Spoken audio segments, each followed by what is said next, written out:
The day I met Bullhorn Betty and Jonathan Lee Ridges, they were protesting in front of the Laundrie's home. I began to document them, and little did I know, the three of us would spend the next few months traveling together. Nothing scares us, even if it means crossing a freezing cold river and getting wet. We put our lives in danger because we want to find answers. It gives us purpose, even if it means going undercover to get those answers, or visiting the scene of a crime and paying our respects. Searching for the truth isn't easy. It gets you out of your comfort zone and makes you see things in a different perspective. And it's this perspective that we want the world to see. At the end of the day, we fight for justice. We fight for those who don't have a voice. We fight for those who were silenced.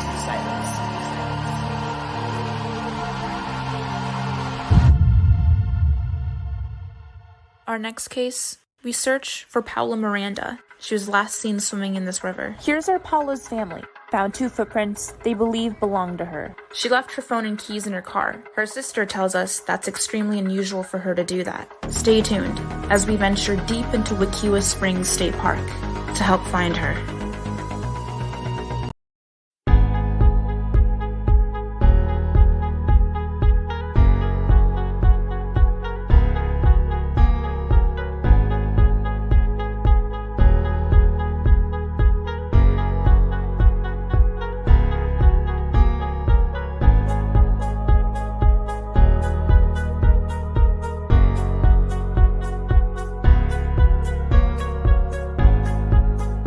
So as we're watching Dr. Phil and getting an insight on Summer Wells, we're paying close attention to every piece of words that are coming out of their mouth. We're paying attention to their body language. We're paying attention to every little detail. We're going back. We're fast forwarding forward. We're rewinding back. And so go ahead and shoot that. So Don Wells on here says the first thing he thought of when he realized his daughter was missing is that she was abducted. That was his very first thought. My question is with that, all that greenery, all that trees, all that whole vast land, your first inclination would be that she was abducted, not that she was lost. Not that she went out and played and fell asleep somewhere, in a tree, something. Your first thought was she was abducted. And he says that multiple times, that's his first thought, is that she was abducted. My question is that would have been my first thought, first and foremost. Secondly, why would that have been his first thought? Was he threatened by somebody that he owed maybe money to, that if he didn't pony up, something would happen to his family? If he didn't owe any money, why would that be his first thought? The wife, Candace, has failed and actually got up out of the interrogation with the human lie detectors, the 2 gentlemen that were there, reading body language and everything else like that, which was a little suspicious because, you're here to try to find answers for your daughter, and especially if you think she was abducted, your first thing would be, selflessness. You're not worried about yourself. You throw everything on the table to save your child, and somebody asks the tough question, and you break down and get up and don't want to talk about it and take your microphone off. This is not conduct of people that had nothing to do or don't know anything. Secondly, it was apparent that Don Wells may have been at work during the time. So why is the wife half, Candace, so upset about stuff? To me, just this little bit I've previewed thus far, I believe she knows a hell of a lot more than she's saying she knows. I think Don now knows that she may have been involved, and that's why he's having some body language, eye blinking pattern issues. But if he was not there at the time she disappeared, I think the mom knows exactly what happened to Summer Wells. Good morning, Coffee Club. How is everyone doing this morning? I see you guys are chatting up the comments. It's wonderful. It's wonderful. It's good mornings. I'm happy to see each and every one of you. It's Coffee Club. I do not have my Bullhorn Betty coffee mug, but I do have my coffee. So if you guys have not got your cup of joe, tea, cocoa, or your other hot or cold sugary beverage, now is a great time to get it. Good morning, everyone. Good morning. Hope everybody's having a great week so far. As many of you know, I was traveling yesterday. And when you know what the crazy thing is as you guys know, when I went to Louisiana to go visit my sister, thank you. Anissa is on top of it. She knows where I'm going to be going here shortly. On the way to Louisiana, I had some issues with my phone, right? They told me that I had a 4G SIM card and I needed a 5G SIM card for my 5G phone. So I stopped in Alabama at a store to try to go live while I'm on the road. Well, yesterday, whenever I was leaving to go to my destination, I started having the problems again. And I'm like, I'm looking at towers and I'm like, what in the world is going on here? Like, I can see these towers. Why do I not have service on my phone to hotspot my computer to do my live? You know, I missed you guys. And many of you guys that watch me know I'm traveling. I'm traveling to do a job, to cover a couple cases, as a matter of fact. So a couple of older cases that haven't been talked about in a while. Some updates are coming up on them, and thought it would be a great time to get out and leave and go to a new destination, talk about a new case for a little bit. We're still, Paolo Miranda still has not been found. We've worked tirelessly. I tried to upload because of the spotty internet and driving. It kept freezing my upload. So I finally was able, after, I think it was like 36 hours of trying to upload the latest Paola search. I finally got it uploaded this morning right before I came on live. So for those that have not, got a chance to preview it, it is now, it's about a 16-minute video. It has now been uploaded. Jonathan is covering the movie theater popcorn killer, right? Curtis Reeves. Many of you guys know Olivia and I went out there and, we're covering the voir dire, so to speak, the jury selection. And I wanted to get Curtis Reeves on camera. I was unsuccessful, but our fearless leader, Jonathan Lee Britches, was out there, was able to get, Curtis Reeves as he's coming in. He's an old man and he, we don't know what was going through his mind in that day that he shot Chad Olson and his wife. I mean, he did shoot his wife too. His wife got shot in her wedding ring finger and trying to stop the bullet, and it went straight through her hand, and that is the same bullet that ended up killing her husband. And it's very, very, very sad, the circumstances. It left a 22-month-old baby without a father. It's just sad. It's sad. It's very sad. We do not advocate for violence in any way, and not only that, but law enforcement of all people. He was a retired cop. And while I understand that, retired cops, should have concealed weapons permits and carry, they're trained better at controlling themselves, or at least they should be better trained at controlling themselves and when to use. I mean, lethal force is the last option. That is like literally the last option that any law enforcement should or want to ever use in a situation. And I don't think a person with a cell phone or popcorn rises to the level of a threat that would require the use of deadly force. I just personally don't believe it. The whole stand your ground, this is kind of like we just covered Trayvon Martin, his 26th birthday. We were just out at where he was, shot dead by George Zimmerman, which utilized the stand your ground defense and was absolved of that killing. And, I really just, in this kind of almost similar situations where it's the person that shot them that was really the instigator of the scenario. They instigated that scenario, and then they used deadly force in that scenario, and they both are using the stand your ground defense. And it makes you wonder, is this is this an appropriate defense for this type of shooting?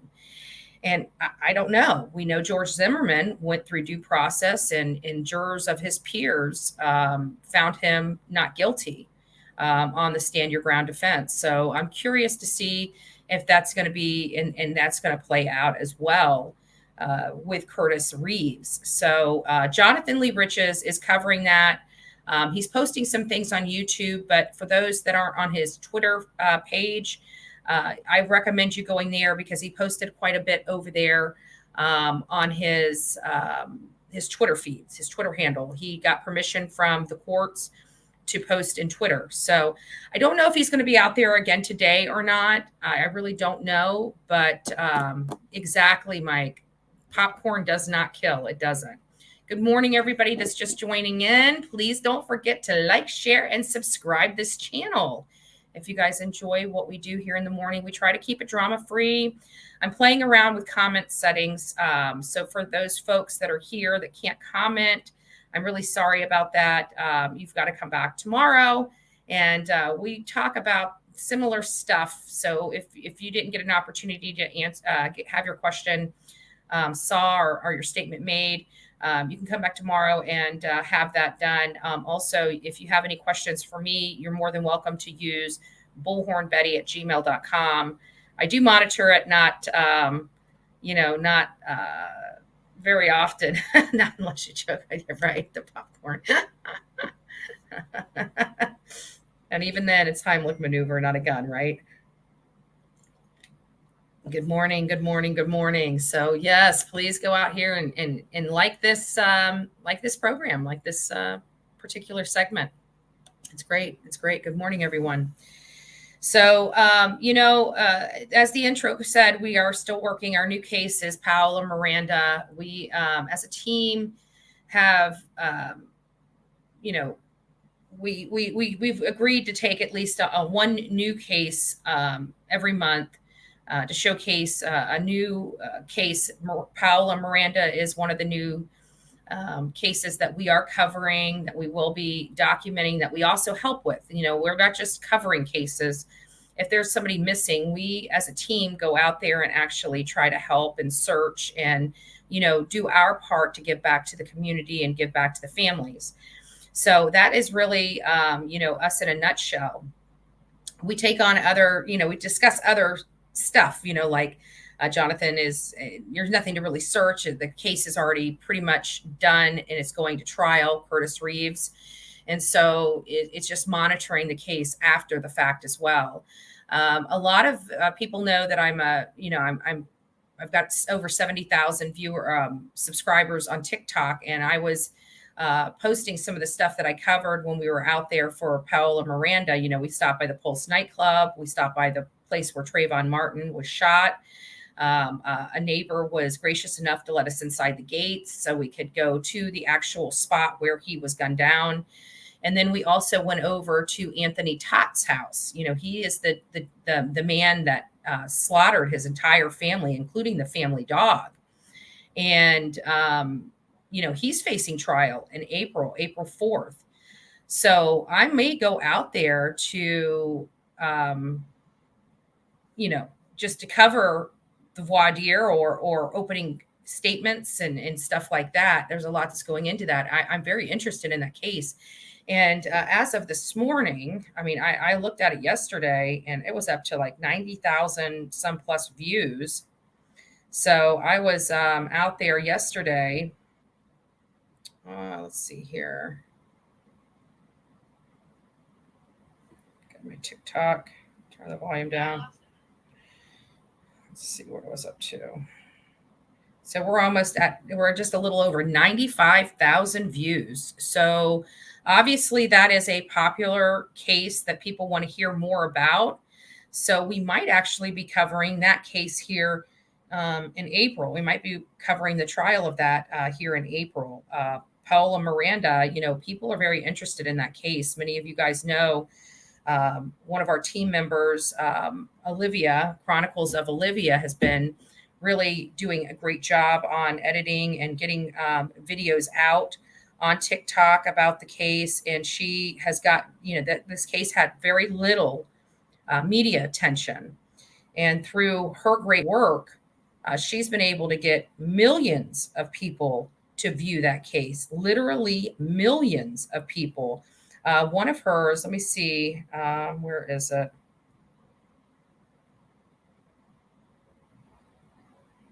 Let me find it here and I will go to, I think I'm on the right page. So, Paola Miranda.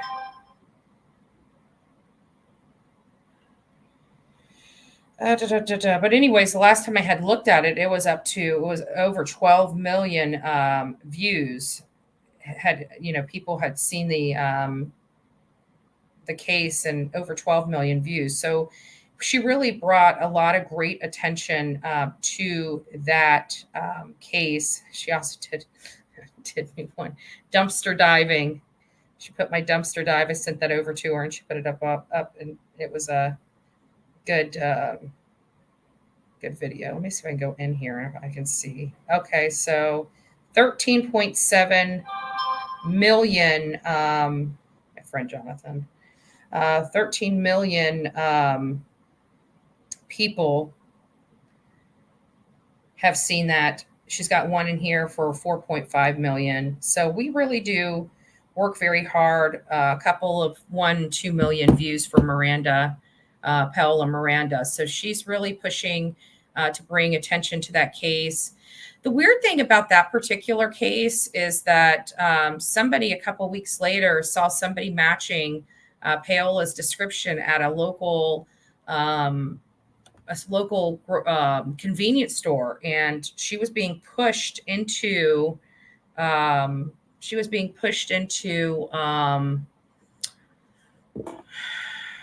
a car. So, the officers said that, there was no foul play associated with that case, but there was somebody matching the description. And we've heard that from multiple sources that they saw somebody being pushed into a car by two guys. So it makes you wonder, did a gator get her? I mean, we talked about the three possibilities. We had a laundry list of possibilities. We covered all scenarios that could have happened to her. And at the end of the day, we came up with three real possibilities, more legitimate possibilities. And that was that one, she was truly attacked by a gator and is underwater in a gator den. Two, that she was truly, in fact, disoriented, got out of the water and, got lost in that thick brush out there. That stuff was no joke. I mean, it really was no joke out there. It was rough terrain. Many of you guys know I got major blisters walking and trying to search for that. One of those blisters I thought was just like a nickel-sized blister. By the time it was said and done, it was, well over a quarter-size blister on the palm of my feet, and it hurt. It hurt bad. So, yeah. And then the other real possibility is foul play. It's foul play. So, these are real possibilities that could happen to her. But, as far as being mauled by a bear, a panther, we would have seen something that had indicated that, a snake bite, poisonous snake bite. We would have seen something that indicated that.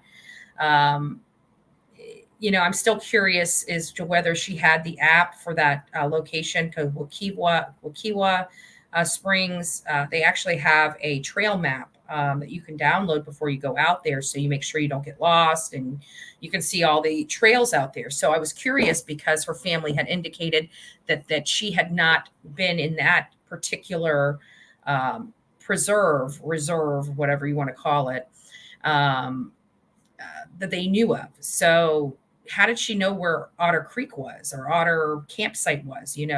It took us, we had our phones. We had to use GPS to get back there.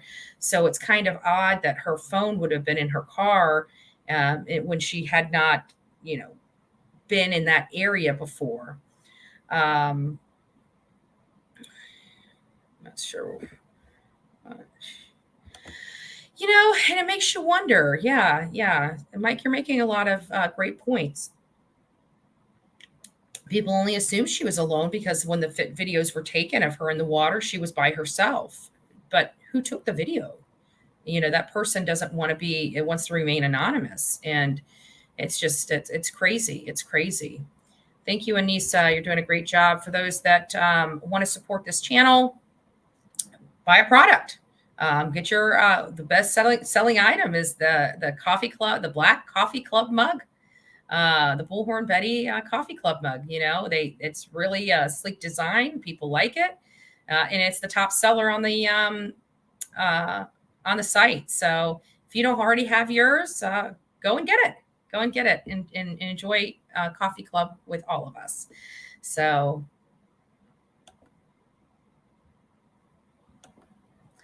Yeah. And, it's kind of funny because this is why we talk to you guys about these things, because you guys bring stuff up. I mean, I don't even think we discussed the possibility of her having somebody else with her when she was out there, because there was no indicator that there was. But just because there's no indicator that there was doesn't mean that somebody wasn't. So it makes you wonder. It does make you wonder. What we do know about Paola Miranda is that she showed up around 8:30 based upon the receipt that she had going into the gate, and the video that was taken, law enforcement has determined was around 11:30, and then that was it. We didn't know anything else until the following Tuesday at 3:30 when the family friend found her car. But what we did find out, which was a little odd in my opinion, is that when the family friends first started doing the search and they wanted to go back there in that Sand Lake lot parking lot, they were actually a ranger actually told them that there was nothing to see back there and turned them around. Otherwise, they would have found her, I think, on a Sunday or a Monday, or not her, but the car. So I thought that was a little odd. We always look at some strange behavior, but this was a park ranger, and it makes you wonder, why would they tell them not to go back there when it's a parking lot and many people go back there? I mean, this particular area, we've went back there 3 different times, and it's pretty busy with joggers and people that ride bikes and things of that nature. So it was a little different. It was, not really what I expected. And there wasn't a whole lot of rangers. When we went around, like we went 45 minutes away from that entrance. And it's crazy because even though the drive's 45 minutes, it's not that many miles to walk up. The range, there was one ranger that we did see that basically told us all this law enforcement was out there, and didn't indicate how many times they had been out there. But the family had only indicated like they went out there one time for several hours looking for her, and maybe a second time to bring a drone or something out there. And they only did the same 2-mile stretch back and forth 3 or 4 times. And she was really pushing for them to do the entire lake. Her and her family have, rounded up a bunch of volunteers to go out there and search. We went out there and searched both sides. I have to tell you, the other side, the Rock Spring side, the Indian Mound campsite side, was rough. It really was. The terrain was 10 times worse. It was a longer walk. It was a hotter walk. It was more exhausting, a lot more stuff to crawl over and crawl under. Yeah. And, we have a park ranger that we videotaped when we went on the other side too. And I have to say the vibe was off. You kind of get those vibes when you're working these cases. And the vibe was definitely off with him. And I think I already sent that out. I'll have to go through my videos so I don't accidentally re-upload the same interview. But if I haven't, I'll have to get that out. But the vibe was off for that particular ranger. And I'm wondering if that was the same ranger that the friend had run into.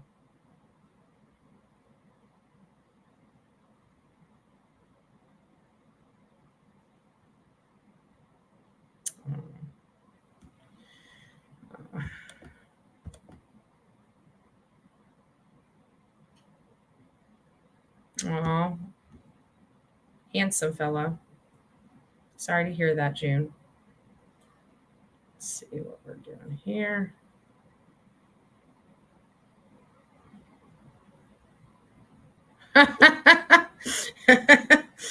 Darn computers. You got a gremlin inside.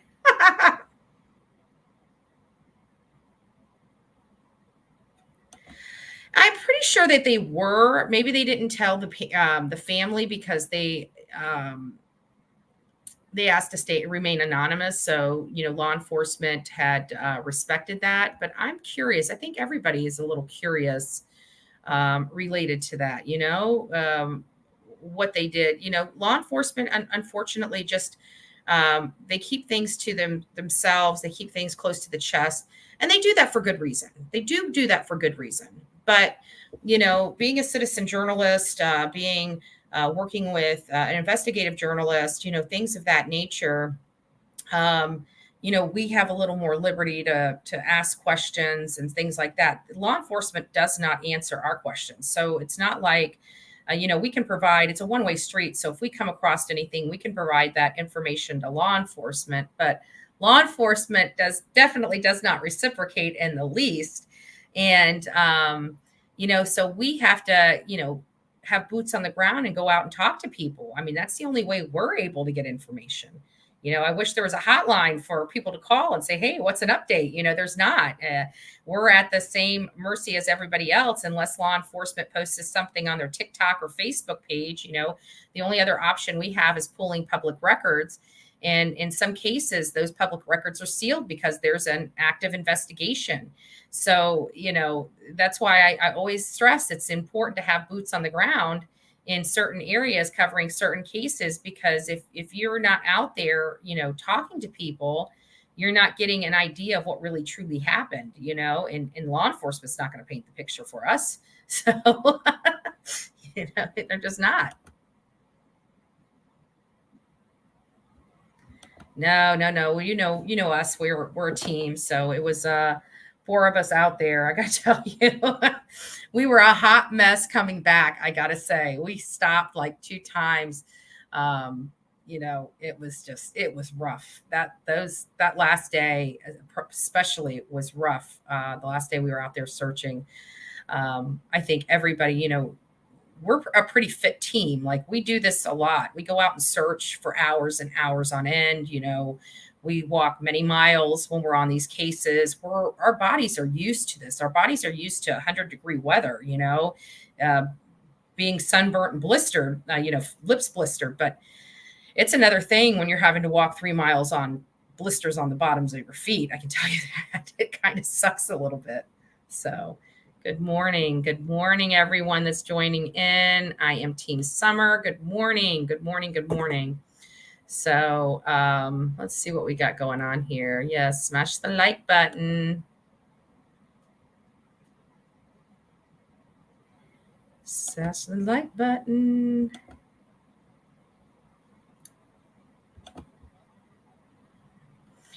So let's see. No, I was up late to get up. Well, we like late risers too.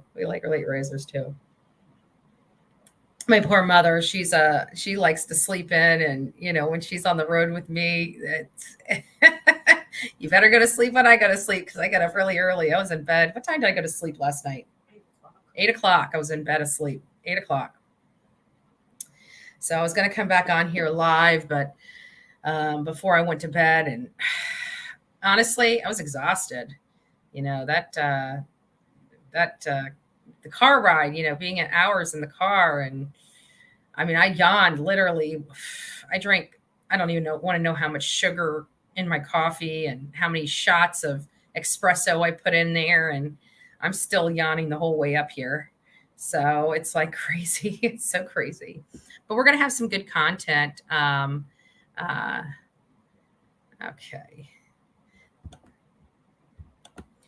We're going to have some good content in the next week or two that's coming out. Maybe in a little more than a week, but a week or two. But we're gonna. I'm getting some great content while I'm here, and we'll have to go through the editing, and everything like that. And then it'll be released once I'm able to release it. And, but it's going to be good. I think it's going to be good. It's a couple sad stories, I got to say. It's a couple sad stories. So at any rate,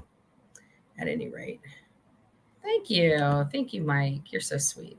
A lot of people do. It's always just one or two people that gaslight, right? We pray for them. But hey, they're even here, right? They're even here watching. So that's hilarious. I don't like it, but I'm watching. You know what I do? I don't watch other people. The stuff I don't like, I don't watch, right? So clearly they must like me. They like me in the closet, right? The closet like me. You're in the closet about how much you love Bullhorn Betty.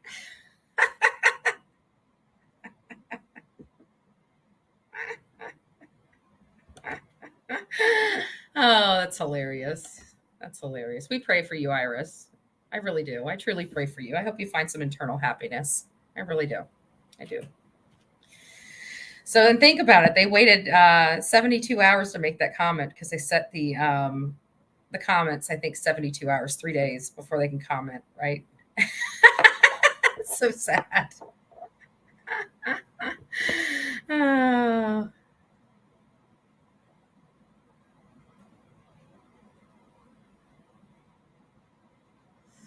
Okay, well, the trolls, they waited so long. We're so happy that you trolls are here. Thank you, trolls, for putting me at the top of your mind this morning and enjoying coffee club with me. We appreciate you. We do. And I hope you're drinking your cup of coffee with us.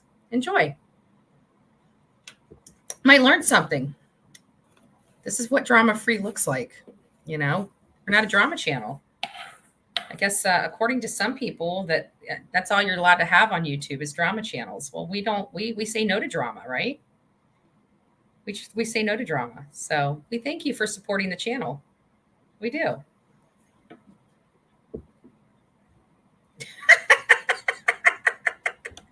Love you, June. A lot more love in here than hate. So we pray for the hate, right? Oh, anyways.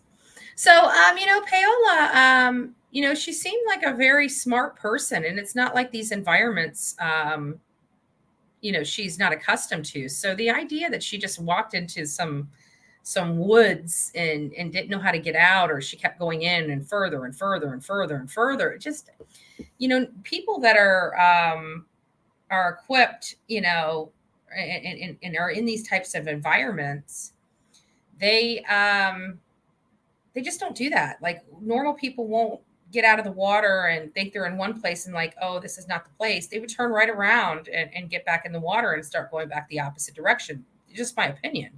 I mean, you can go upstream as well as downstream, right? So if you know that you are going with the flow of the water, you get back in the water and go against the flow, right? So yeah, it does. It does have the semblance of us, again, something that I'm sure, Jonathan and Olivia may have thought of, but I certainly did not, that somebody may have been with her. I guess we'd have to ask the guard gate. But even if they weren't in the car with her, doesn't mean that somebody didn't meet her out there, or that somebody, she didn't meet up with somebody and befriend somebody while walking out there. I mean, there was a lot of people in one video, like we pulled up to that one of the campsites and got out. The person was very friendly and was talking to us. And, we really formulated a bond very quickly over talking about, it was the one lady that saw the 10, 12 and 14 foot alligators sunbathing on the bank as she was paddling to that particular location. So there's some monsters out there in that area. So just something to think about, but definitely a few possibilities. But I'm starting to lean that there might have been. I question how foul play was so quickly eliminated in Paola Miranda's case, and I'm wondering if they may have, if law enforcement is now thinking differently after hearing about the person matching Paola's Miranda's description being shoved in a car at the at one of the convenience stores. I think they said it was like a couple miles away from her. So, or where she was last seen. So, I mean, that's a little, it's just, yeah, I know. 14 foot, big guys. I mean, that's nothing to play with. And I also found out that like a deer, when gators take a deer will last a gator, give the gator food for a month. That's makes you kind of wonder. Anyways, moving on. I'm not going to be on here too awful long today. I've got things I got to do. I got to go out there in the field. I'm not going to be getting interviews as much as, just reporting back on some cases that went on many years ago, and have some updates in them, just some updates. So again, thank you, Anissa, for those that are wanting to monitor and watch the movie theater popcorn murderer, Curtis Reeves. Jonathan is covering that. He's got a lot of information from yesterday. Go on his Twitter page and see what's going on to get updated. But I think because of the level of interest we have in Anthony Tott, we very well may cover that court case. That'll be interesting to find out what he's going to be alleging. I mean, that man stayed in a room with his family that was deceased for weeks. The odor, they said that it's gross. It's gross. I don't know what that man was thinking. I really don't. He lost his marbles, or at least that's what he wanted people to believe, I guess. Yeah, it's possible. Anything's possible at this point related to that. She was, and that's what people don't understand. Like, she was up to her neck in water. I went out there in wading gear and at the Otter campsite, and I didn't even walk into the middle. And it was well over my, up to my waist. So it was quite high. So yes, I've got interviews coming out with the son and the daughter of Ruth, Edie. I just have not posted them yet, and I need to get that. I haven't had time to, do the video editing and get them merged together and talk about her. She has not been found. They don't believe any foul play has happened. They believe she's still alive. I don't. The daughter kind of thinks that it's possible that she could be held against her will. They don't think, obviously, it's not a sex trafficking type of scenario because she is 75 years old. And, I've got videos of her dancing. She was in great shape, folks. Like, she really, and it seemed in all practicality, loving life. She was just very depressed because for 2 years, due to the pandemic, she was basically homebound. She did not believe in the vaccination, and she chose to stay home and instead of being vaccinated. So, which is her choice. But that had some deep depression that set in. So it makes you wonder, did she just say, the heck with it? I want to go out and enjoy life and have fun, and I don't want to hear, my family yelling at me and stuff like that. But her daughter said that she really believes, she can understand if she didn't want to talk to anybody else in the family, but did not talk to her is, she always talked to her daughter. So it just makes us wonder, it's another person in and around. So Ruth Cecala disappeared on December 15th, and Paola Miranda disappeared on December 18th. I mean, they were really in close in totally different areas. One's in Pasco County, one's in Osceola County, many, many, many miles away. And this happens all over our country. We do not have a clue about how many people truly disappear in our own backyard each and every year. And that's around the country, even in yours. It's scary. It's scary. And I think what's more scary is the fact that we don't ever hear about it. We don't even know. What if there's a serial killer out there, and law enforcement's just missing it? I mean, law enforcement does make mistakes. And we would never know about it until it's almost too late. I can tell you in both of these cases, speaking to both of the families, they never thought that this would ever happen to them. So I think that is the crux of a lot of stuff. You never think it's going to happen to you until it does. So folks, you got to stay vigilant. You got to keep your family vigilant, and you got to watch your surroundings. And if you can go to places with the buddy system, do it. Why go alone? Ask a friend. I mean, even coming to cover these cases, I didn't want to come here by myself, so I bring my mom, and my mom and I get to spend time together. So it's nice.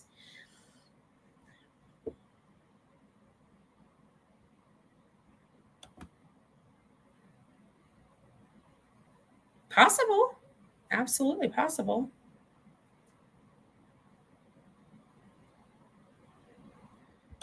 That is insanity. Ugh, no.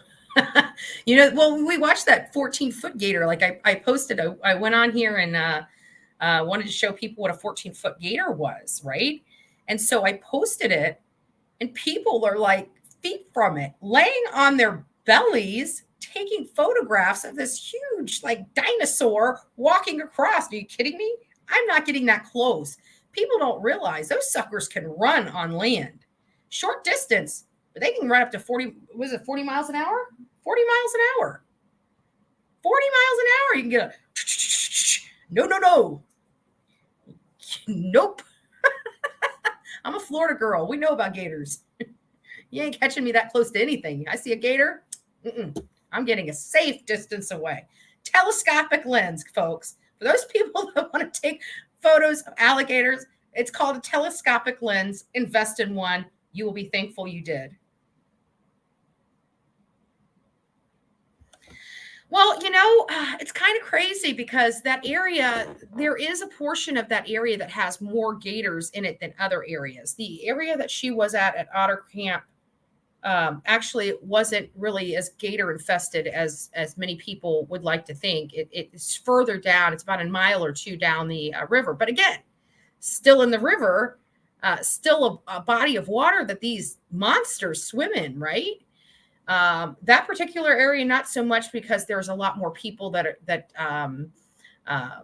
habitate there. And so the wildlife does, stay at a safe distance typically. Does it mean that that's the case? I mean, you got a hungry gator, you got a hungry gator. A 14-foot gator, it takes a lot to be a 14-foot gator. It takes a lot of food to keep that gator, functioning.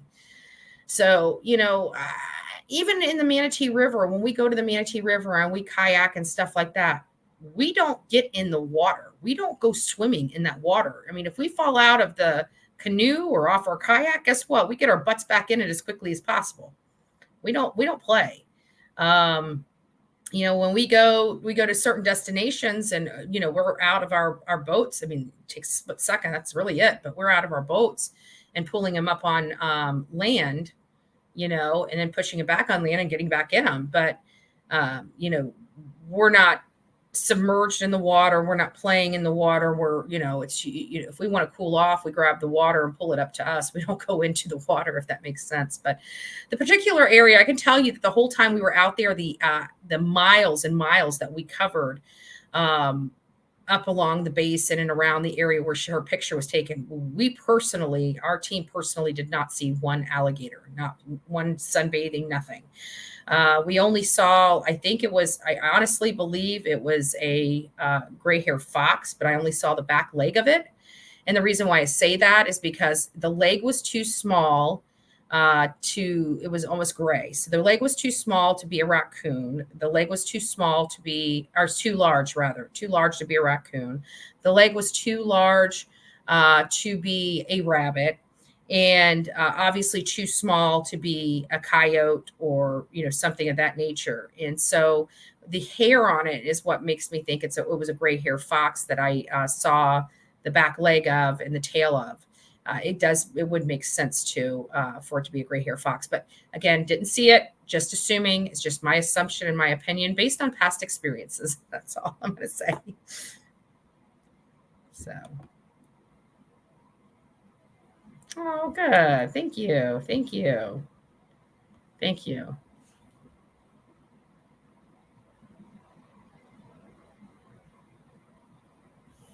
Yes, yes, yes. Well, going out there searching for somebody I put myself in more harm's way than going out for leisure. So I'm talking about, when we were out there, we have, it's crazy because my mom watches the lives, right? So when I'm out there going live, my mom's on pins and needles. She's like texting me and she's like, be careful, be careful. She's a mom.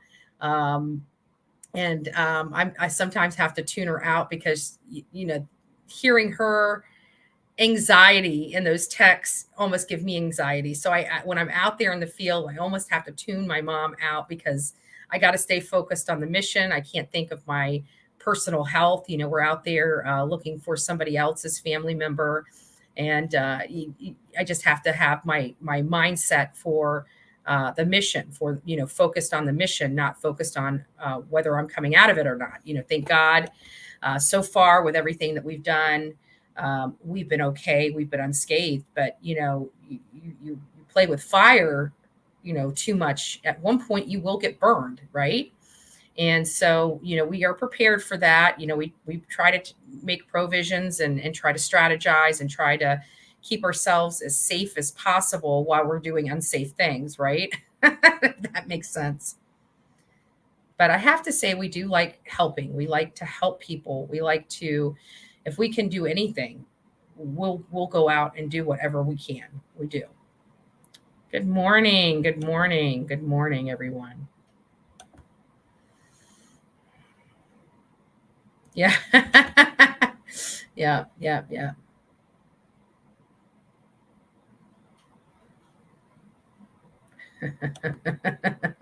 Right. Back in the day, you guys are going to laugh at this. Back in the day, when we were young, hanging out, there wasn't a whole lot to do in our town. I mean, it's much bigger than it was when I was growing up. I mean, hand over fist, much bigger than it would have. But we used to go out to the Manatee River to find those, 4 foot and 5 foot gator, and we would gator wrestle. I don't know if anybody, do not try this at home. This is a public service announcement. Do not try this at home. But that's what we did. And I'm not going to describe it because I don't want little ears hearing it. But for those that are curious, by all means, go look it up. We did it. We did it. And, this is some of the insane stuff that you look back, 20 years and say, I cannot believe that's the crap I did when I was a young kid. Right. But too many for me, I know. Well, you know what? It would have, I have to be honest, if we would have saw those 10, 12, and 14 foot alligators, I may have thought twice before stepping in the water to look for paola. I have to be honest with you. I may have thought, doesn't mean I would have stopped from going in there. Probably not, but I would definitely have been a little more vigilant in getting into the water. I'd been a little more cautious. I'd make sure I could walk on water before I got in the water. So it's crazy. It's crazy. It's crazy.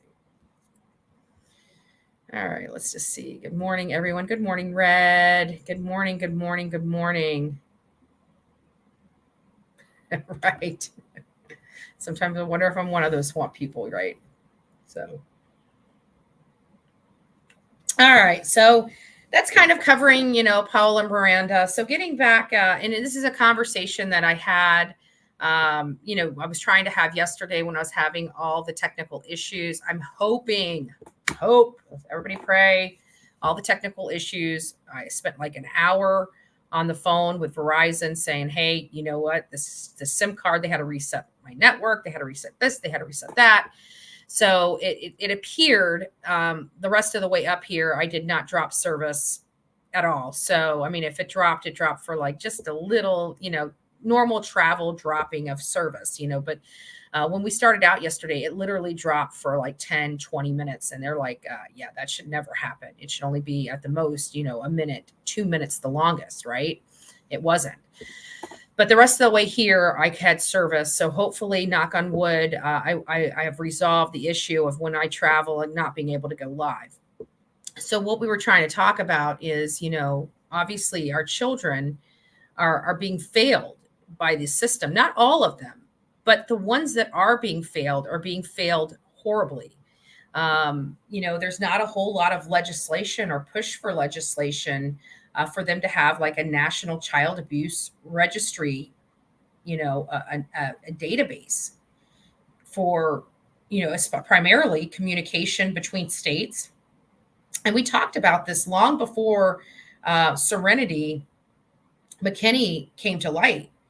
And the conversation with Serenity and Harmony is the lack of communication from state to state. We brought it up when we started covering Summer Wells' case, because DCS should have known when they moved into Tennessee and had children that, Candace had already had a set of kids taken away, and that she pulled a shotgun out on the social workers coming to get her kids.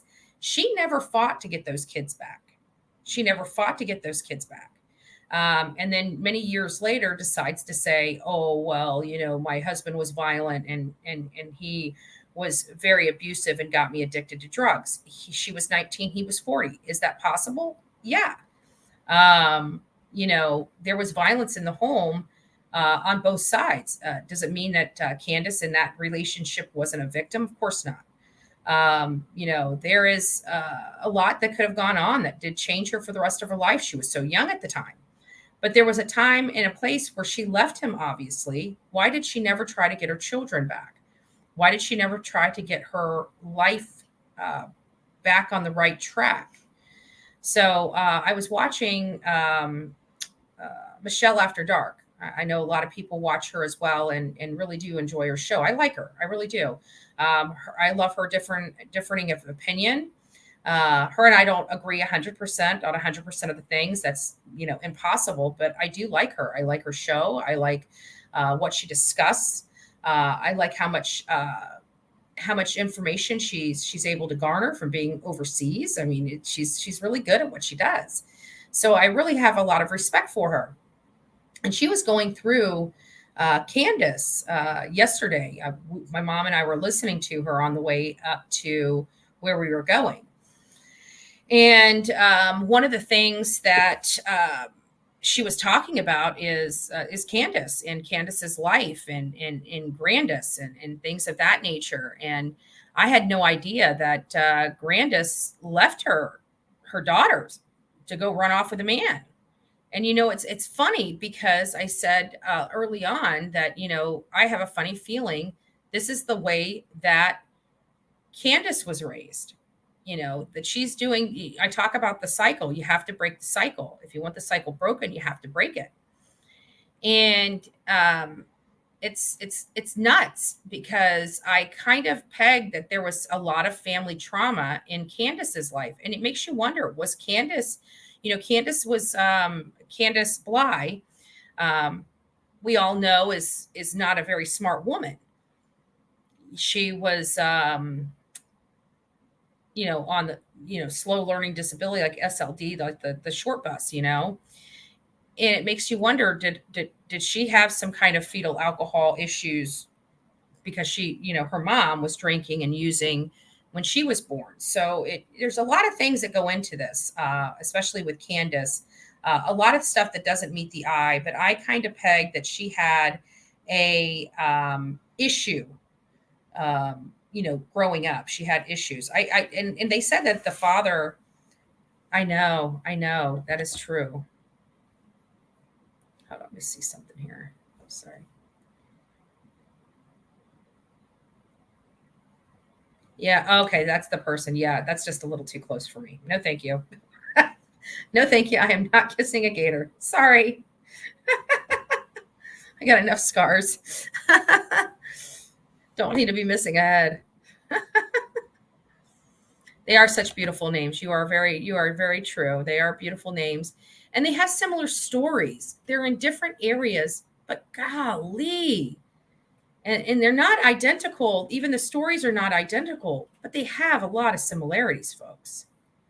They've got a lot of similarities. And it just shows you the failures. And so I was bringing up, thank you. For those that aren't subscribed to Michelle After Dark, I definitely recommend her. She's very good at what she does. And I learn a lot from her. I know she watches some of the stuff that we do here. She's talked about some of the stuff that we do here, especially when we're out in the field. And, she's just very knowledgeable. It seems like she really does have her hand on the pulse. She obviously does a lot of due diligence, a lot of research, and she's, again, very knowledgeable for being overseas, not stepping foot here, having an idea of this, that, and the other. I mean, she's a smart cookie. So I really do like and enjoy hearing her. And so I'm listening about, Candace and all the stuff Candace went through. But at the end of the day, just because you've had trauma going on in your life, and you can't. And she did even say, we all heard the rumor that Andrew, Candace's son, had brain damage. But the problem is none of us can confirm that. Anybody that does due diligence on this case, you would think something like that would have charges associated with it. Somebody would be in jail, and that he's living in a facility. We don't hear that. We can't find that information. So it's I mean, even me, you guys can go and look at me. There's lies and rumors. So I just don't believe it unless I can see it, touch it, and feel it. I just don't believe what other people say, especially these crazy and outlandish thoughts. Is it possible? Of course, anything's possible, but is it probable? Probable, I would have something in my hand saying, hey, this happened. He's brain dead and he's at XYZ facility. And I know that because I know the family. And of course, then I would reach out to that family member or whatever and get, more information and confirm that information. We have no information on that Andrew's in a facility and brain dead, right? We can't confirm that. So I'm going to say that that's false. I don't believe that that's true. I believe Andrew's alive out there and functioning, and hopefully he's, dealt with his childhood trauma, because as many of you know, if you have childhood trauma that you don't deal with, it does affect your adulthood. And if you don't deal with it, I mean, drugs, alcohol, it happens. Many of you guys know my story. It happens. It's not pretty. So definitely deal with that. If you guys are suffering yourself from issues that happened in your childhood, I definitely recommend, going and speaking to somebody.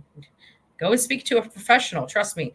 I for years spoke to friends, and I'm sorry, but I believe my friends' hearts were in the right spot, but they're not the professionals that need to be giving me advice on how to, structure my life.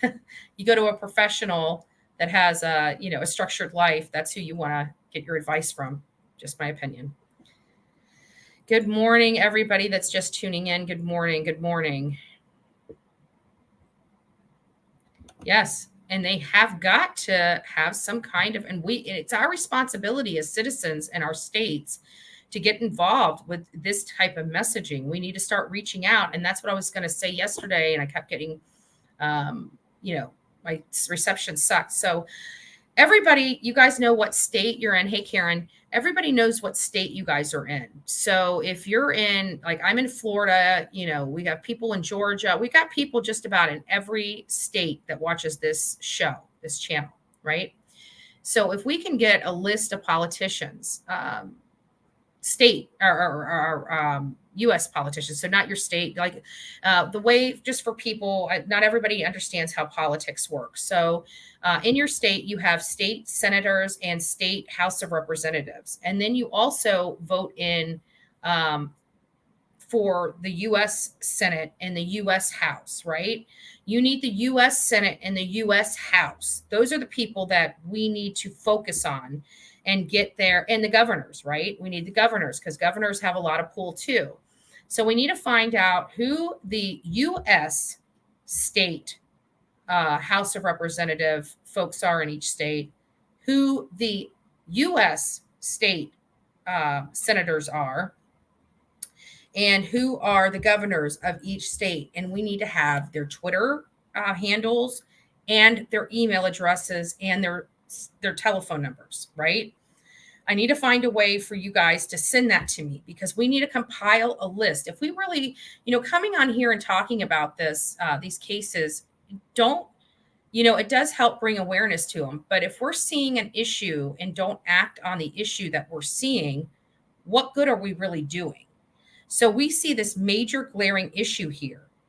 And it's with the Department of Children and Family Services and whatever alphabet soup that they have from state to state. And we're realizing that there's a communication issue. There is not, like, we have a national database for felons, right? But we don't have a national database for people that beat children that are in the Department, Children Family. Like even Utah, when Candace went to, or excuse me, Wisconsin, and when Candace went to Tennessee, why, when they did the change of address, why was that did not automatically send a notification off to Tennessee to say, hey, this lady has 2 children taken from her. She just moved into your area and she has, so-and-so that she gave birth to on so-and-so date. She needs to be, you need to go ahead and get a caseworker out there and start, working with that family. Something like that would have been more beneficial. Summer might be still here, right? Those children may have been taken a lot sooner. So we've got to look at what can we really do now that we see this issue? What can we do to help, to actually help so this doesn't happen again? And I think, this will always happen. I don't want to paint an overzealous picture for you. People that want to commit crimes will always find a way to commit crimes, period. But what I am thinking is if we can at least have, start making a push for a database, almost like that, the criminal database, that they have. If we can do something like that for these children and parents and have a way for the communication from state to state all over the United States, this will at least help a lot more children than what it's currently doing. Right now, it's failing. It's a failure. It gets a big fat F. And no matter how much money we throw at it, it's still a failure. Like each state is spending so much money on these services, and people know how I feel. I don't think a social worker should be conducting a criminal investigation. I just don't. Oh yeah. I'd like to hear more about it. I really would. Yeah. And every state knows that their agencies are failing. They're not doing, it's not necessarily just the social workers. I mean, these people are overworked and underpaid. They have entirely too many cases. They're not functioning properly. The idea is great, but an idea without practicality and without proper logistics, it's going to be a failure, which it is.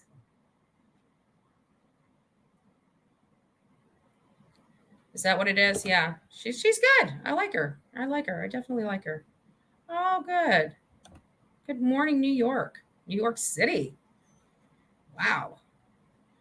I bet you it's cold. I tell you what, I'm a Florida girl and nobody, it's I just need here lately. It makes me wonder because I've been cold for like the last 6 to 9 months. I've been freezing my rear end off. I've hardly been in Florida.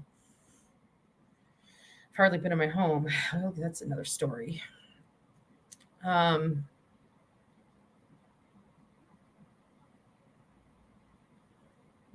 Coffee Club. Yes.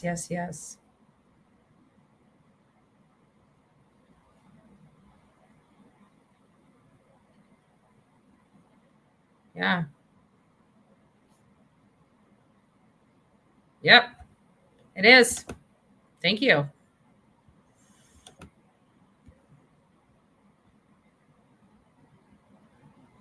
Yeah. And apparently this was confirmed. So it's not like, I heard it from Michelle after dark, but, I trust her and I trust that, the due diligence was done to confirm that information. So, yeah, she did have some, it does explain a lot, but it doesn't, even mental illness, even, having these learning disabilities, these processing disabilities and things of that nature, brain problems, right? It doesn't preclude you from being a good person, doesn't preclude you from doing the right thing. She was smart enough to pull out a shotgun to DCS workers once before, right? She knew they were coming to get her. She has some kind of brain function. She obviously knows right from wrong.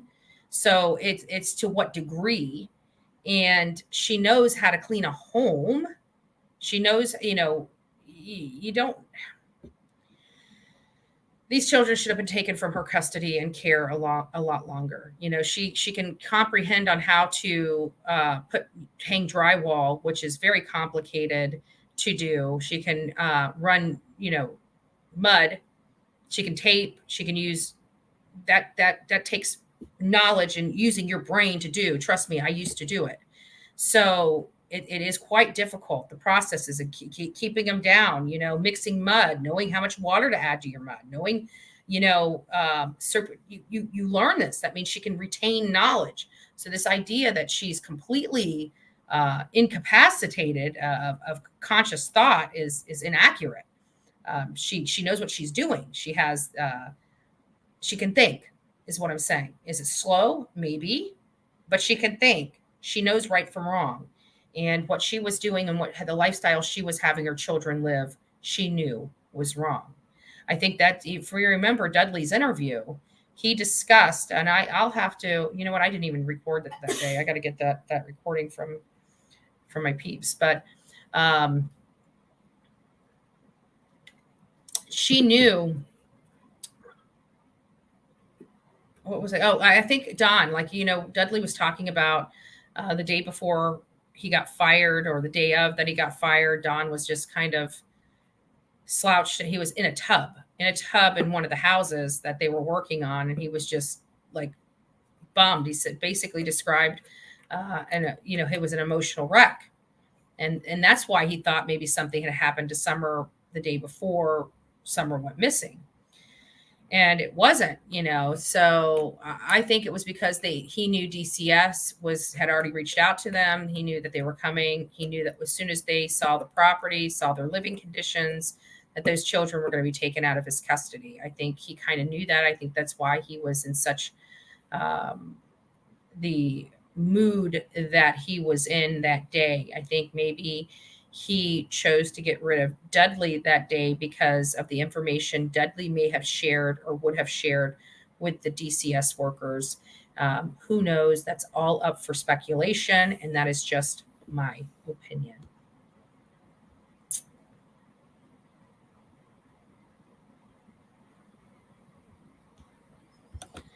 Statewide, they have systems. It's not really statewide. These three cases, Summer, Serenity, and Harmony have is multiple states. Parents that are split apart from multiple states. And in case of Summer, where they move from one state, they bounce. Like when things got a little too hot in one state, they moved to another state. When things got a little too hot in that state, they moved to another state. You got to remember, Don Wells has over 40 years of violent criminal history that he's been convicted of that spreads across multiple states. So, it just seemed like every time he got close to the 3-strike law, he'd move from one state to another. Just my opinion. That's not what was stated anywhere else, but looking at all the criminal conduct and how close he came to, hitting that scorecard of where he had to stay in jail for a significant amount of time, it appeared that he got up and moved that and left that state. Yeah, the only people that pay for the failures of DCF, the failures of parents, the failures of law enforcement are the children. And in many of these cases, good morning, Robin. In many of these cases, these were all preventable. These disappearances were preventable.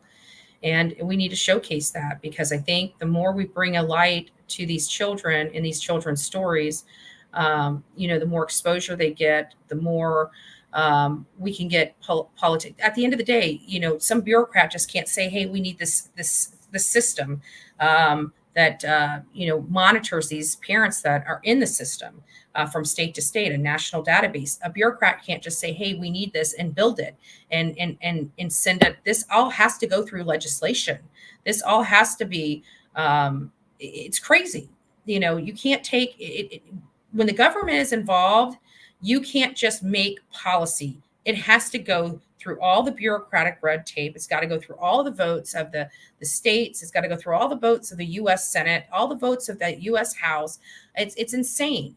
So that's why I said, unless we become the pimple on the butt of politicians, nothing will get done. We'll have the same old, same old. This has been going on. This system that we're working in and under right now for these children's and families services has been going on for decades.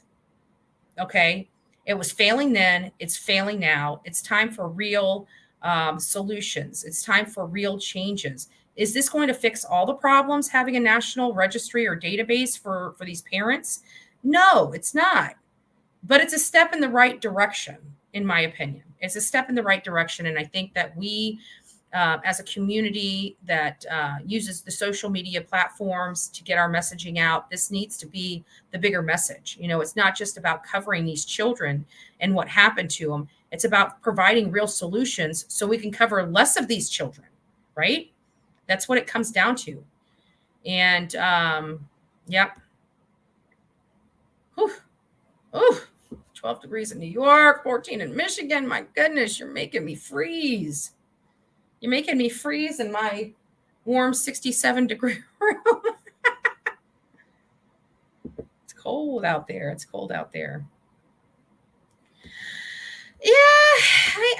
I believe so, but I have a funny feeling she called Dawn. I really do. There's something, I posted it in my community page. It was something that I ran across. Many of you know, I don't really watch a whole lot of other YouTube channels. I stay to myself and I stay in my lane. And, a couple of these channels that I subscribe to, one was talking about the inside of the vehicles. And I thought that was brilliant. That was really brilliant, breaking down that video of Summer. I'm sorry, but that's everybody that I have showed that picture to with a medical degree. Okay, this is not Bullhorn Betty's opinion. This is people that actually have knowledge of how the body functions, are professionals, have degrees, have masters, and they've looked at that photo and they point out things that I didn't even notice, right? That I should have noticed, but didn't, and why they made the determination. And at the end of the day, every single one of them, and I think it was, I want to say at this point, it's 7, 8. I know it's under a dozen, but it's well over a half a dozen people that I've sent this picture to. I didn't have the video. I had the picture, and I sent it to, and they've all pointed to the very same thing. And I send them a video or the picture, and I just say, this is Summer Wells. You guys know I'm discussing this. I need your opinion. Look at this picture and tell me what you know. And a day or two later, I'll get the response back. And it was all the same thing. The purpling of the cuticles, there was swelling. That's what I missed. I didn't see the swelling. I didn't see the swelling of Summer's hands or her face. So it was a little, enlightening for me. But they all said she was either dead or in the process of dying in that photo.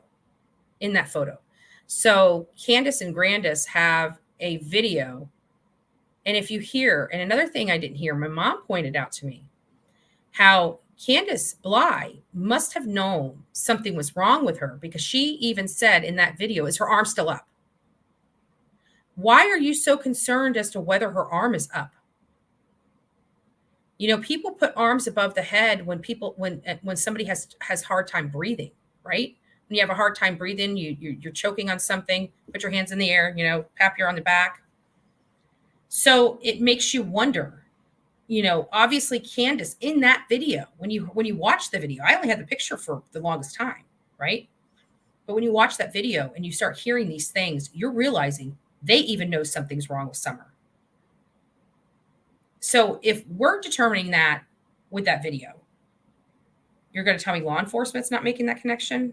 They're 10 times smarter than me, and they have a hell of a lot more education than I do with these type of cases. So, the idea that the parents are not involved is crazy. I don't know what's taking so long to build a case.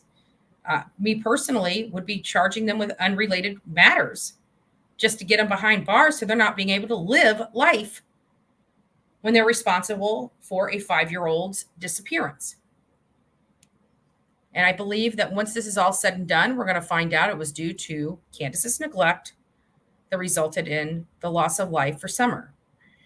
That's just my opinion. It's based upon me meeting with and speaking to many people in and around Don Wells and Candace Bly's circle, including people that were there that day.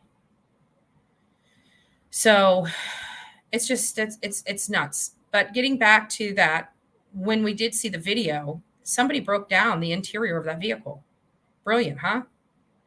You look at because they kept saying they were in Grandis's vehicle. Grandis has dark interior. The day that video was taken where she's propped up on 2 milk jugs, right? They're in a lighter interior vehicle, truck. And no other vehicle on that mountaintop has a light interior except whose? Don Wells' work truck. But I thought Don Wells was at work. I thought he was at work. And then I caught him on one of the interviews saying the last time we saw Summer. And then he tried to backtrack. And I caught that. And everybody came out, oh, he just misspoke. He just misspoke. But then a couple weeks later, this video comes out showing her propped up on milk jugs in his truck, being recorded. The infamous video, the infamous photo of Summer Wells, the very last photo ever taken of Summer Wells again. How did she get in Don's truck? He was at work, supposedly. Maybe that's the reason why he said the last time we saw her. Maybe he was there. Maybe he truly was there. And then we hear that his phones, all the phones in the home, were deleted from 3:30 to 6:30. It's awfully odd. He blames it on Hawkins County for doing it. Never heard that before. Just saying. Odd behavior. Everybody that supported Don and Candace no longer want anything to do with them. That's not people that believe Don and Candace's story. Every person that has decided not to stand with them anymore has adamantly spoke against them, saying that they're responsible for the disappearance of Summer. And I think we're finding that true to be with Harmony and Serenity as well, and their family. A lot of information is coming out. DCS needs help. And nobody's going to help them until we all start getting together and saying we're sick of this. Because it's the families, I think Jonathan said something about, typically I posted it when we were, when I did that video of the dogs across the street when we were at the cemetery, literally across the street from Don and Candace Wells. It was our very first trip out there when we were doing our fact-finding mission back in December. And we were sitting across there and, Jonathan was saying, typically it's the families that are pushing law enforcement to find answers and to bring stuff out and do this and do that. In this case, that they're the persons of interest in the case. And so, now it's the public pushing, but who's the public? Who's the public? So, when the parents step back and don't want to push law enforcement because they could be going to jail, and law enforcement's not really listening to the public's cries for solutions and help. It's up to us to take it to our politicians and put a stop to this, right?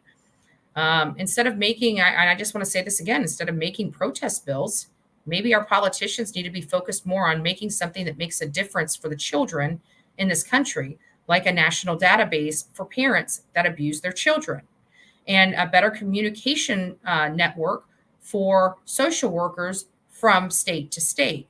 And lastly, start funding law enforcement in these states to handle criminal investigations related to children instead of leaving it up to the social worker. It is ass backwards, in my opinion. The law enforcement should be handing the referral to DCS, not the other way around. Right now, DCS gets called, they determine whether there's a crime committed, and then they hand the referral off to law enforcement. That is backwards. Law enforcement should be investigating this. If there's a crime committed, should be handing it off to DCS.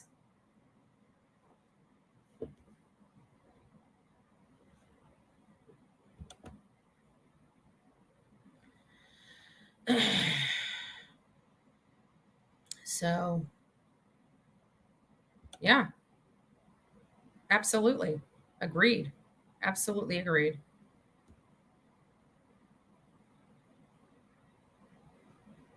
Yeah. These are the cases that we know about. These are the cases that have been brought to light. Again, think about, we were just talking about these disappearances, Paola and Ruth, and nobody really knows about it. Like Ruth is non-existent on mainstream media, right? They did like a 20-second clip here and a 20-second clip there and nothing more. She's not news. Well, she's news to the family. The family still needs help, and nobody's there helping them.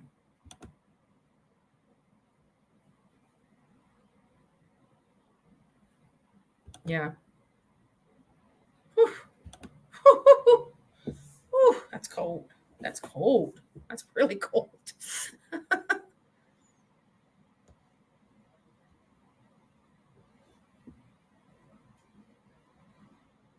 Mm-hmm.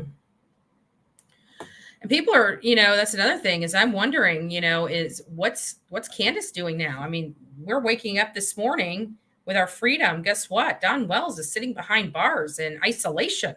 Like he's in isolation. But at least he's getting 3 hots and a cot. 3 hots and a cot, right? I'm sure that's more than what he was getting at home. He's getting his cocktails and his crack pipe. Now he's got to sober up. I wonder, he can't hide his feelings. He can't dilute his feelings anymore. He's going to be in there dealing with everything he has done. I'm still curious as to who's going to break first. Is it going to be Don or is it going to be Candace? Because I really think that once Don realizes Candace is up there in his home, his family home with another man, and it will happen. It will happen. When he starts hearing about that, I think it's going to get to him. And I'm wondering what's said. But now he's in jail. Where's the interrogators? I hope they're interrogating the heck out of him. Yeah.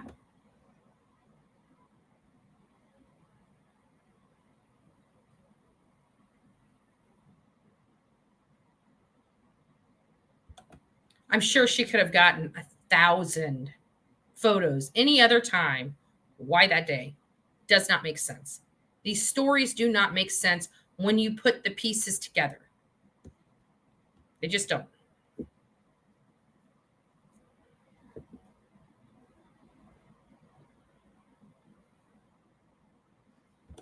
No. I think they were in when that video was taken,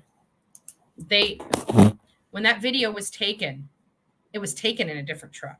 I believe they were in Grandis's truck all day long, which means that they would have made it home and something would have happened at the home. And that's what I've been speculating this whole time. Like I told you, like even Candace, I always look for the lies and the truths and the lies.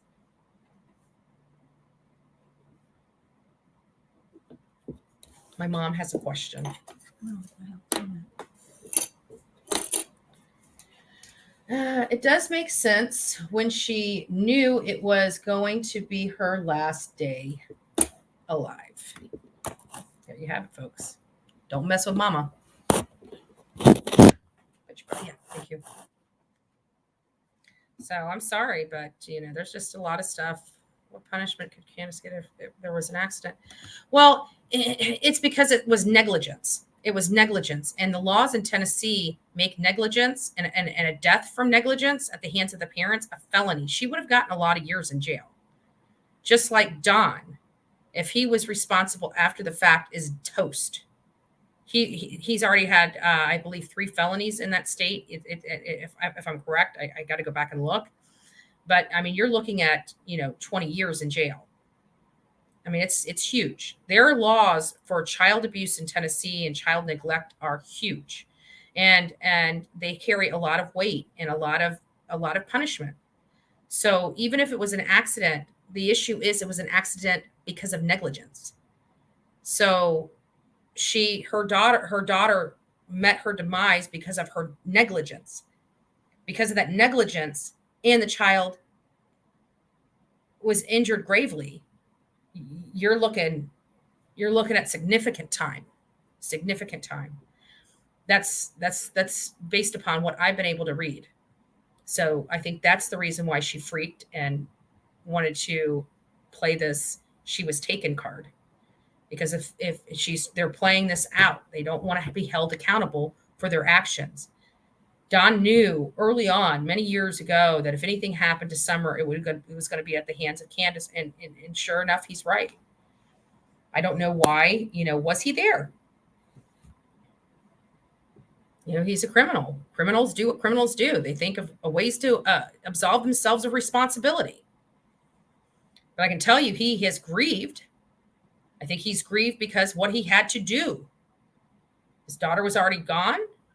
He most likely disposed of her, because Candace, I don't believe, is smart enough to know what to do.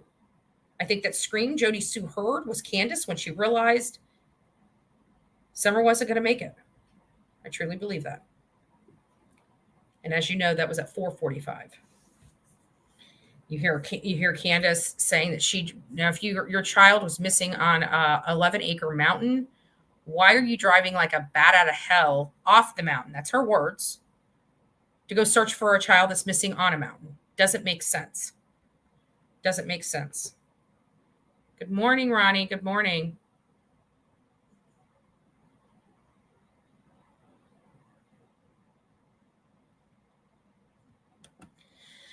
The only people who can fix their law and order issue are the people that are in Hawkins County. I would definitely behoove everybody to reconsider Ronnie Lawson as their sheriff. I really would. He's not training his deputies properly. They're not applying the law equally across the board, which is a constitutional matter. And of course, him and his deputies had ample opportunity to get DCS involved, because they've been on top of that mountain so many times. They saw the living conditions of those children and did nothing to help them. And that's the responsibility of that sheriff. Sorry.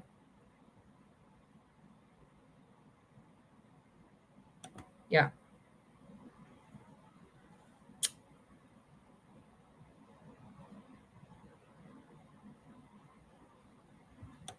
It's weird.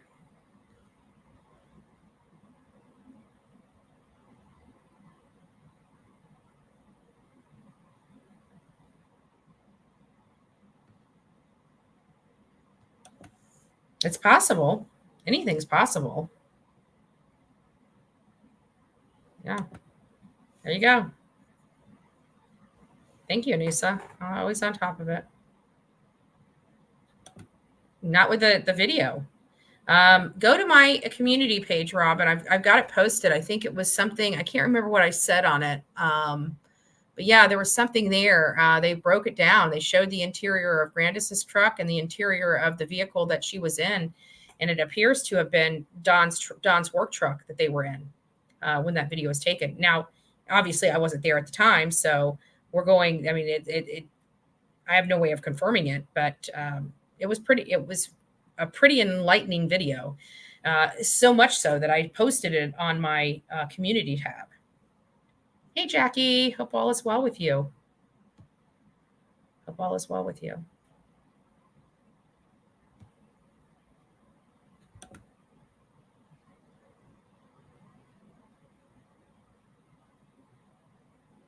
Oh, Jonathan posted something too. Absolutely. Absolutely. Jonathan was posting something about, seriously, like she was there. She looked high as a kite and she's caressing Hunter's head. And if many of you know, we were talking to somebody flagged us down on the side of the road the first time we were out there. And, I asked her, do you think that Candace, not Don, everybody's always talking about Don, but I wanted to know a little more about Candace. if they thought, she was messing around with little kids. And she's like, absolutely. So then that was before we had an opportunity to speak with Allie, her mother and her grandmother, and Allie's Hunter's mom. And so when I had them there, when I got to interview them, I asked them, I apologized before I had to ask them. And I asked them, and, immediately grandma and great grandmother said, absolutely. And Allie's like, no, no, no, no, no, no, no, and ran into the house almost as if she didn't want to acknowledge it, or, was in complete, utter denial about it. But there was some kind of weird vibe given between the two, Candace and Hunter. And it does not sit well with me at all. So, you know, obviously other people, see the inappropriate behavior, whereas, maybe Allie was not wanting to see it because she was at one times friends with Candace. Maybe she didn't want to see it because she didn't want to think that her son, you know, it's a tough call there. It's a tough call. I agree. I agree. Oof. Too cold for me. Too cold for me.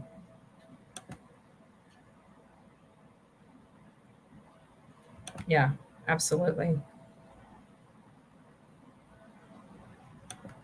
I'm not sure which case you're referring to. There's a lot in Florida, I can tell you that. There's a lot.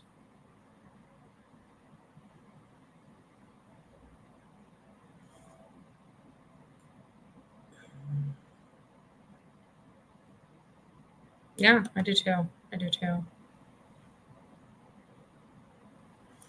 I don't. We've looked at the records, and it's only in Dawn's name. I don't think she has the ability to sell them, even if she was married to him or whatever.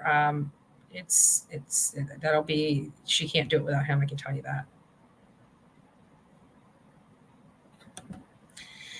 I can't either, but that man loves her.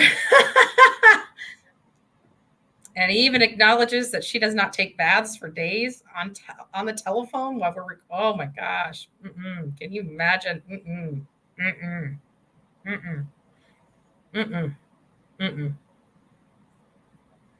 Exactly. And I think he did. I think he's an accessory after the fact. I really do. I really do. I think that's what everybody's always talking about what they have over each other. And I really think that's what it is.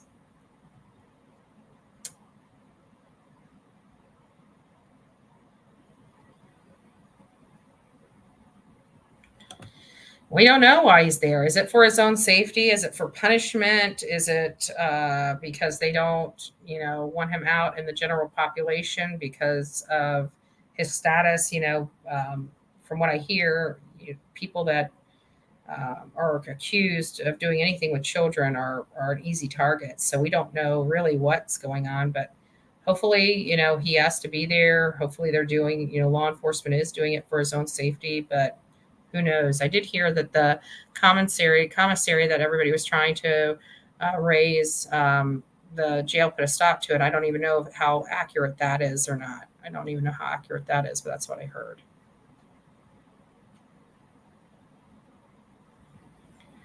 I can tell you all the neighbors in and around there do not like them at all.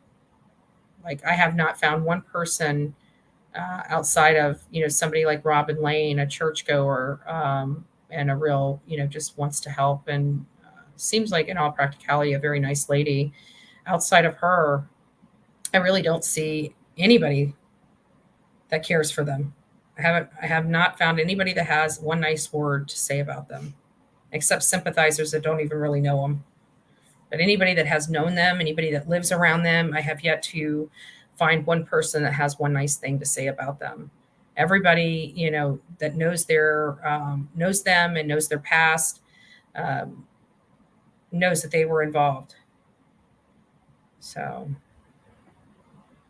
homicidal negligence. Thank you. That would probably be the charge, amongst other things. Like, that wouldn't be the only charge. Like, they have the child endangerment, the child neglect, all the activity that's going on there, the contributing to the delinquency of the minor. They would be. It wouldn't just be one charge. So, I mean, you're looking at some major allegations, major crime. So, Oh, everybody says good morning, Mom. Good morning. Good morning, she says. So, all right, guys, it's 8:30. I've got to get rocking and rolling out of here. I got a big stuff coming. So just I will try to come back. I always say I'll try to come back later, but never really do. So if you don't see me later this afternoon, you will see me tomorrow morning for our coffee club, everyone. I think you're beautiful people. Thank you for so much for coming and sharing your morning with me. We will be back in the morning. Everybody, God bless you. Do something kind for somebody you don't know today. Have a great day and God bless you.